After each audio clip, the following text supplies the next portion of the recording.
안녕, 수공쌤입니다. 유튜브에서 수학 강의 찾아보는 거 피곤하지 않나요? 불편하지 않아요? 수공쌤의 모든 강의를 한 군데에 다 모아놨습니다. 수공닷컴으로 오세요. 안녕, 수공쌤입니다. 등식, 방정식, 항등식을 공부를 할게요. 일단 등식으로 가는 건 말이죠. 등호, 이런 기호가 등호죠. 왼쪽 오른쪽이 서로 같다는 걸 나타내기 위해서 3은 3이다 이런 거, 3이랑 3은 같으니까 이런 식으로 같다는 뜻을 의미하는 등호가 들어가 있는 식을 전부 다 등식이라고 합니다. 선생님이 여기 적은 것도 등호가 들어가 있기 때문에 등식이고요. 지금 여기에 미리 적어 놓은 4개의 식들도 전부 다 등호가 들어가 있죠. 자, 등호가 들어가 있기 때문에 4개 전부 다, 물론 얘까지 해서 5개인가? 전부 다 등식입니다. 등호를 사용한 식. 그쵸? 근데 이제 얘 같은 경우는 2 더하기 5가 7인 거 우리가 알고 있죠? 그러니까 우리는 저게 맞는 얘기네 라는 걸 알아요. 얘를 뭐라고 하냐면 얘는 참이다. 그래서 등식이긴 등식인데 참인 등식이다. 이렇게 얘기할 수 있겠지. 그러니까 2 더하기 5가 10이 아닌 걸 다들 알고 있거든. 그러니까 우리는 얘를 어떻게 해요? 등식이긴 등식인데 거짓이다. 그래서 거짓인 등식이다. 이렇게 쓸 수가 있겠죠. 그 다음 밑에를 보면 이제 x가 들어가 있죠. 문자 x가 들어가 있습니다. 저기에 있는 x 문자를 말이죠. 문자 x를 우리는 미지수라고 불러요. 미지수. 아직 몇인지 모르는 아이야. 요 안에 들어가는 숫자가 몇인지 아직 정체를 알 수가 없어. 자, 그런 뜻으로 미지수 x라고 부릅니다.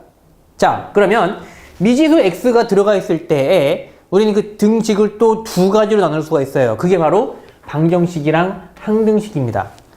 이게 무슨 뜻이냐면 첫 번째 거, 얘랑 얘를 보면 거기에는 미지수가 없죠. x나 a나 b처럼 문자가 들어가 있지가 않지. 정체 모르는 놈이 없어. 다 눈에 보이잖아. 뭔지, 그치? 정체를 다 알죠. 저런 경우는 미지수가 없기 때문에 방정식이라고 할 수도 없고 항등식이라고 할 수도 없어요. 그냥 등식일 뿐이야. 자, 등식 중에서 미지수가 들어가 있을 때 그때 우리는 얘를 방정식이냐 아니면 항등식이냐로 종류를 나눠볼 수 있겠다 이런 거죠. 다시 한번 얘기합니다. 등식이기만 하면 다 되는 건 아니고 여기에 또 뭐가 들어가 있어야 돼? 미지수, x를 쓸 수도 있고요, y를 쓸 수도 있고요, a를 쓸 수도 있고요. 하여튼간에 미지수, 뭔가 모르는 거 들어갔을 때 그때 우리는 그 2개를 방정식이냐 항등식으로 나눌 건데 둘의 차이점이 뭐냐면 방정식은 참거짓이 그때그때 달라요. 그 다음 항등식은 무조건 참이야. 무슨 얘기냐면 얘 같은 경우는 만약에 x가 여기에 만약에 2가 들어간다면 x가 2였다면 그렇다면 얘는 참이죠. 그쵸? 근데 만약에 x가 2가 아니라 3이었다면 그럼 얘는 거짓이지. 그러니까 x가 누구냐에 따라서 어떨 땐 참이 될 수도 있고 어떨 땐 거짓이 될 수 있어요. 그걸 우리는 방정식이라도 합니다. 그 다음 얘 같은 경우는 언뜻 좌우가 달라 보이겠지만 여기에 x가 2면 2 더하기 2에다가 2를 곱하니까 이제 4가 될 거고요. 2면 2, 3은 6 이렇게 되겠지. x가 3이면 x가 3 곱하기 2를 하니까 6, 3 곱하기 3을 하니까 9. 0이어도 됩니다. 0이면 0. 0은 뭘 곱해도 0이니까 0. 0은 뭘 곱해도 0이니까 0. 무슨 숫자를 집어넣든지 간에 항상 무조건 참 나와. 항상 참 나오죠? 항상 참입니다. 자, 이런 경우를 항등식이라고 해. 항상 같은 식이다. 좌우가 항상 같은 식이다 해서 항등식이다 이렇게 얘기합니다. 그때 참인지 거짓인지 달라요. 방정식. 이건 무조건 참이에요. 항등식 이렇게 들어가는 거죠. 얘는 무조건 참이지만 그럼에도 불구하고 항등식이라 부르지 않는다. 왜? 미지수가 없기 때문에. 미지수가 있을 때의 방정식이냐 아니면 항등식이냐 두 개로 나눌 수가 있다. 됐죠? 그 다음에 등식에서 사용하는 용어를 좀 알아야 되는데 요거 왼쪽, 오른쪽 이렇게 부르면 좀 안 맞죠? 그치? 안 맞다기보다 이게 폼이 안 나잖아. 그치? 왼쪽이에요. 오른쪽에 그럼 좀 그러니까 저걸 용어를 따로 갖다 붙이기를 등호의 왼쪽을 우리가 좌변이라고 하고요. 몹쓸 아재 개그. 좌변기 아니야? 이 충동을 또 못 참겠네. 좌변기 아니에요. 좌변. 난 재밌어. 자, 그 다음에 등호의 오른쪽을 우변이다. 어머, 부러졌네? 우변이다. 몹쓸 개그 하니까 분필 부러지는구나. 하지만 난 계속 할 거야. 자, 그래서 등호의 왼쪽을 좌변, 오른쪽을 우변이다. 그리고 이제 좌변, 우변을 동시에 얘기하고 싶을 때가 있거든. 그러면 좌변과 우변 너무 길죠? 좌변과 우변 5글자잖아. 띄어쓰기까지 하면 6칸이 필요하네요. 그죠? 이거를 둘이 합쳐 부를 때, 둘 다 동시에 부를 때는 양변이다. 양쪽 다. 그치? 양변이다. 이렇게 해서 좌변, 우변, 그 다음 양변 이런 단어를, 용어를 사용을 합니다.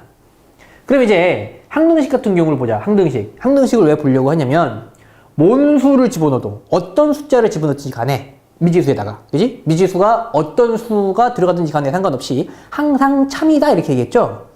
얘들은 하나의 특징이 있는데 어떤 특징이 있냐면 좌변이랑 우변이랑 일단 계산을 다 끝내놓고 보면 뭔 얘기야? 요거 둘이 동류항이지. 좌변을 보면 x랑 2x랑 동류항이에요.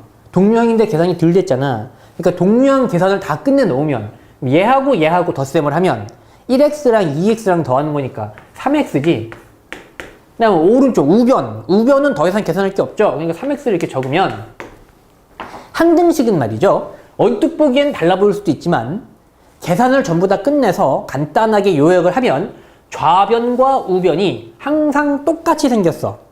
똑같이 생겼으니까 뭔 숫자를 집어넣어도 항상 똑같은 결과가 나오겠지. 여기에 뭐가 들어가든 3배를 할 거고 뭐가 들어가든 3배를 할 거니까 당연히 같은 값이 나오지 않겠어? 그쵸? 이게 항등식의 특징입니다. 다시 한번 얘기하지만 얘는 항등식 아니에요. 얘는 미지수가 없어. 얘는 미지수가 있는 상태에서 좌변과 우변이 똑같이 생겼으면 그러면 항등식이다. 계산이 덜 돼 있으면 계산을 다 끝내자. 그러면 좌변과 우변이 똑같이 생겼다. 자, 그럴 경우에 항등식이다. 이렇게 되는 거죠. 자, 참인등식, 거짓인등식. 그 다음 미지수 x가 들어가 있을 때 x값에 따라서 참거짓이 결정되는 방정식. 뭘 집어넣든지 간에 참이 되는 항등식. 걔네들은 좌변, 우변 생긴 게 똑같다. 이렇게 내용이 요약이 되죠. 됐죠? 자, 그럼 이 상태에서 용어를 한두 개 더 알 건데 항등식은 뭘로도 참이니까 더 이상 얘기할 게 없고요. 이제 방정식에서 얘기를 할 게 뭐냐면 어떨 때는 참이고 어떨 때는 거짓이고 이렇게 얘기했잖아. 그럼 우리는 뭐에 지금 집중을 하고 싶은 거냐면 언제 참이 되니? 이게 궁금한 거야. 언제 참이 되니? 저게 궁금한 거야. 언제? x가 몇일 때? x가 2일 때 참이죠. x가 2일 때 참이죠. 여기 x 대신에 2가 들어가면 참이잖아. 얘를 이 방정식의 해라고 할 때도 있고 근이라고 할 때도 있어요. 둘 다 같은 의미를 갖고 있어. 똑같은 뜻이야. 어떨 때 참이 되니? x가 2일 때, 즉 그 2라는 숫자가 이 방정식의 해다 혹은 근이다 이렇게 얘기하는 거죠. 그리고 이 방정식의 해를 구하시오라고 얘기를 하면 x가 몇일 때라고 했어? x가 2일 때라고 했지. 그러니까 다 결론에다가 그놈의 해는 x가 2일 때다 라고 해서 이렇게 적어주면 되는 겁니다. x는 2다. 그리고 방정식의 해를 구하라 라고도 할 수 있지만 그냥 간단하게 방정식을 풀어라. 우리 맨날 그러잖아. 문제를 풀어라. 수학 문제를 풀어라 그러잖아. 방정식을 풀어라 그러면 방정식을 풀어라 라는 요 짧은 단어 안에 뭐라고 들어가 있냐면 이 방정식이 참이 되게끔 하는 x의 값, 즉 해를 구하시오야. 길잖아. 그렇지? 짧게 줄여서 방정식을 풀어라. 그러면 해가 몇인지 찾아라 이런 뜻이고, 그 풀어라, 방정식을 풀어라 했으면 결론으로 x는 2다. 요걸 정답란에 적어주면 되는 거야. 오케이? 그러니까 만약에 다른 거 해볼까? 만약에 2x 플러스 4를 했더니 6이다 라고 얘기를 하면 등호 들어갔으니까 등식이고요. 미지수 들어갔으니까 방정식 아니면 항등식인데 그때 다르죠? 0 들어가면 4 나오지. x가 0이면 4 나오니까 이게 거짓이 되지. 그러니까 어떤 숫자냐에 따라서 참고식이 바뀌기 때문에 얘는 방정식인 거고, 언제 참이 되는지를 보면 우리는 알지? x가 몇일 때? 1일 때. x가 1일 때 참이라는 걸 알잖아. 즉, 이 방정식의 해는 1인 거예요. 그래서 해를 적어라 해도 이렇게 적는 거고, 좀 더 줄여서 이 방정식을 풀어라 라고 하면 최종 결론으로 x는 1이다! 요렇게 x는 1이라고 적어주면 이 방정식을 푼 거야. 요게 정답이 되는 거야. 됐죠?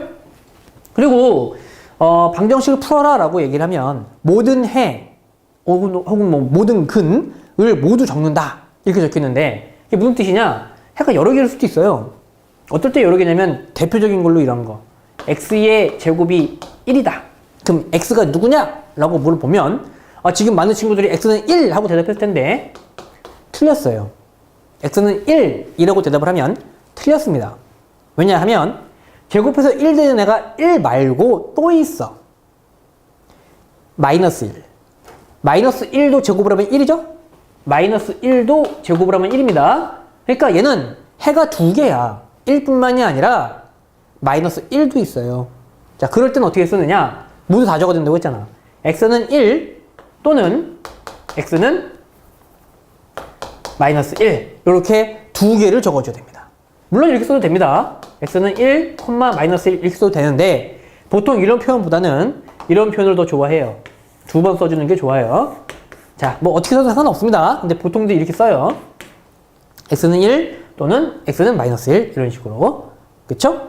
그래서 그 방정식을 참여되게끔 해주는 애가, 그러니까 해가 한 개면 하나만 적어주면 되고요. 두 개면 두 개 적어주면 되고요. 세 개면 세 개 적어주면 되고요. 네 개면 네 개 적어주면 되고요. 모든 애들을 전부 다 적어줘야만 됩니다. 모든 가능성을 다 적어줘야 돼. 됐죠? 이번 시간에 등식, 미지수라는 단어도 배웠고, 항등식, 방정식, 그 다음에 해, 근, 좌변, 우변, 양변, 방정식을 풀어라. 그리고 그때 답을 어떻게 적어야 되는지까지 공부했습니다. 안녕, 수공쌤입니다. 혼자 공부하기 외롭지 않나요? 공부 열심히 하는 친구들끼리 모여서 서로 도움도 주고 서로 자극도 받고 노하우도 공유하고 모여서 같이 합시다. 수공닷컴으로 오세요.